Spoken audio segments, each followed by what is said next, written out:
Today we're going to dive into my subfloor, my LifeProof vinyl flooring.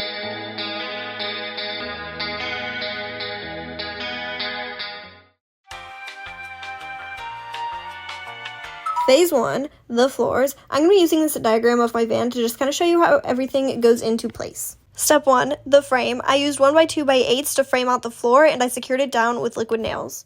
Step 2, I went ahead and put rigid foam insulation between all of the framing.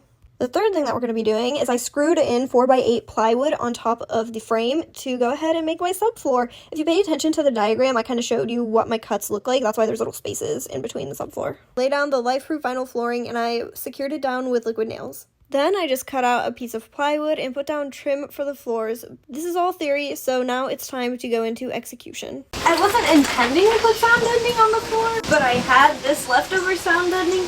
I was like, you know what? It doesn't hurt to put it on.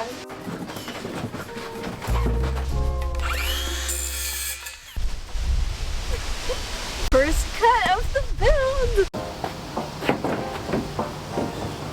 Now that's a good freaking fit. So I've gotten the first half of the floor done. This is just acting as a base for the sheet that's gonna go on top of it. It's also gonna have foam insulation in between. This is a lot easier than I thought it was gonna be. There's like some little sealant around the edges of the van. I'm not including that because it makes it unlevel. Pretty much I have these wheel wells that are already insulated and they just perfectly cover. Flip it back on. We're on our first Home Depot trip of the van build. Oh yeah, look at that. Man, this van is so freaking nice. I have not yet purchased a camera mount for in here and I definitely need to do that ASAP. So if I'm doing this completely, utterly wrong, don't even tell me. Ignorance is bliss.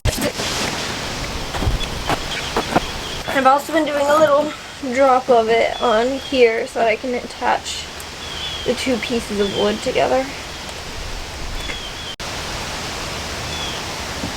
I need to find something heavy to put on these.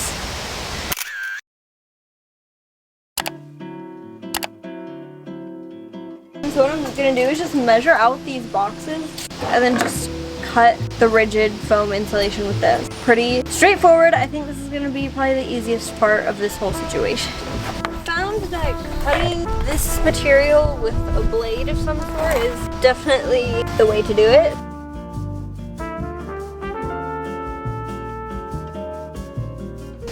It's getting late. This is all I have done so far. You can't even see. But I got half of the foam insulation and this has taken me like a whole day pretty much. So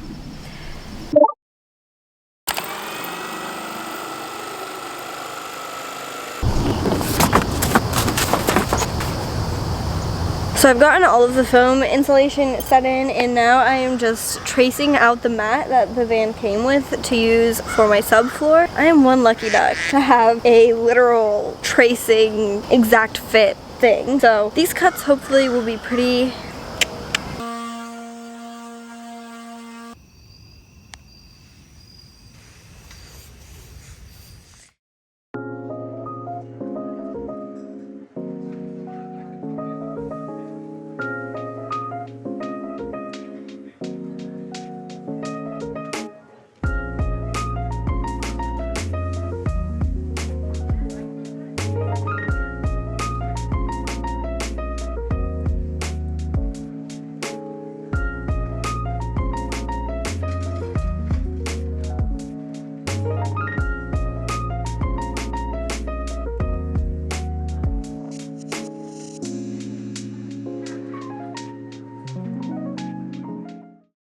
He's ready to put in some flooring.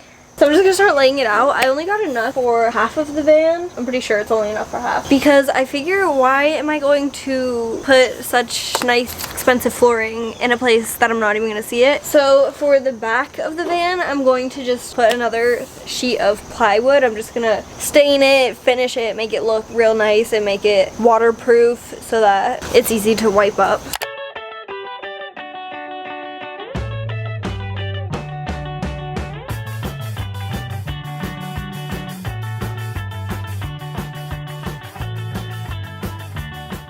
I'm gonna be be honest, it has not been easy. So I have the LifeProof like click and lock ones. I think that my flooring, I might have not done the best of jobs. The foam and the wood was not perfectly level. I think it's caused a little bit of bumpiness in the floor. Nothing noticeable that is like serious, but I think it's just like minor. So it's having a hard time with these interlocking. So what I'm doing is I'm just taking liquid nails, and once I get them locked in,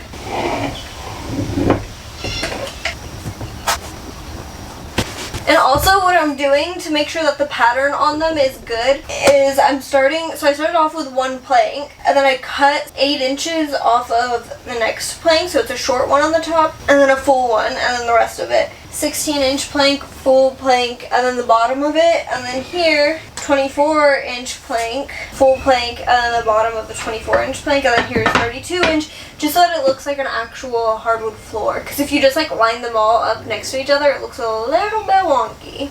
So today I'm going to finish the flooring. I have this underlayment, and I'm planning to just sand it down. I mean, it's honestly, maybe I don't need to sand this down. This is really smooth actually. And I'm going to put a sealant protectant on top of it, and this is going to be in the garage area of my van. I want to mention really quick, on the van, my subfloor is a plywood, so it's thicker than underlayment. Underlayment usually goes under floors, but you want the thicker subfloor so that it's a lot more durable and it can withstand your weight better, whereas this is just like flexible.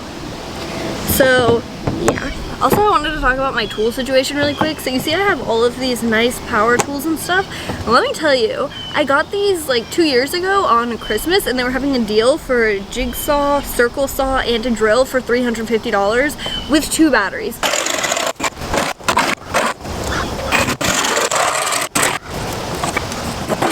I was just scrummaging through my bin of like paints and stains, and I have these really cute little paints. I'm hoping that this is enough because only this one is full. This one is like almost dead. This was a very impulsive decision, but I guess we'll see how it turns out.